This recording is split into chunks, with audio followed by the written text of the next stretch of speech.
Hi welcome to day 2 of 50K funded account series. ഞാൻ എൻ്റെ second ഡേയിലെ trade എടുത്തിട്ടുണ്ട്. ഇന്നും TP ആയിരുന്നു. ഞാൻ just show you the trade. ES-നകത്ത് തന്നെയാണ് ഇന്നും ട്രേഡ് എടുത്തത്. ആയിരുന്നു കുറച്ചുകൂടെ ബുള്ളിഷ്, പക്ഷേ എനിക്ക് കുറച്ചുകൂടെ അതിനകത്ത് കയറാനൊരു കോൺഫിഡൻസ് ഇല്ലാത്തതുകൊണ്ട് ഞാൻ ES-നകത്താണ് കയറിയത്. കുറച്ച് പാർഷ്യൽസ് ഇറക്കി ആദ്യം, പിന്നെ 2RRലേക്ക് നമ്മൾ റണ്ണർ ഇട്ടു.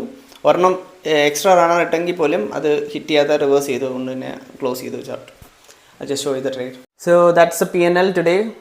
$325 നമ്മൾ ഇന്ന് ആ ട്രേഡ് ബുക്ക് ചെയ്തു. ഒരു ട്രേഡ് എടുത്തോളൂ. ഇതായിരുന്നു ആ ട്രേഡ്. എക്സിക്യൂഷൻ ഇതായിരുന്നു. സോ നമുക്ക് NQ ആയിട്ടൊരു SMT ഫോം ചെയ്തു. ആൻഡ് ഓവറോൾ ഒരു ബുള്ളിഷ് പ്രൊഫൈലായിരുന്നു. അതുകൊണ്ട് തന്നെ ഇത് ഓൾ ടൈം ഹൈ ആയിരുന്നു. ഇത് ടാർഗറ്റ് ചെയ്യാൻ വേണ്ടിയിട്ടാണ് ഇട്ടുന്നത്. ബട്ട് അവിടേക്ക് ഒരു റണ്ണർ ഇട്ടെങ്കിൽ പോലും പ്രൈസ് അവിടെ ചെന്നില്ല. അതിന് മുന്നേ റിവേഴ്സ് ചെയ്തു. സോ ആദ്യം നമ്മളിവിടെ ഒരു 3 പാർഷ്യൽ ഇറക്കി. ആൻഡ് പിന്നെ ഇവിടെ ഒരു പാർഷ്യൽ ഇറക്കി. അതിനുശേഷം വന്ന പാർഷ്യലാണ്, അല്ല ഇവിടെ 2 പാർഷ്യൽ ഇറക്കി. പിന്നെ അതിനുശേഷം വന്ന പാർഷ്യലാണ് നമ്മളിവിടെ ക്ലോസ് ചെയ്തത് ടോട്ടലി. സോ അതായിരുന്നു ആ ട്രേഡ്. 1:2 ഹിറ്റ് ചെയ്തു. ബട്ട് ഒരു റണ്ണർ ഇട്ടത് അത് അവിടെ ചെന്നില്ല. പക്ഷേ നമ്മൾ ഓൾമോസ്റ്റ് അതേ സെയിം ലെവലിൽ തന്നെ നമുക്ക് ക്ലോസ് ചെയ്യാൻ പറ്റി. So it was A good day. So നാളെ കാണാം. ബൈ.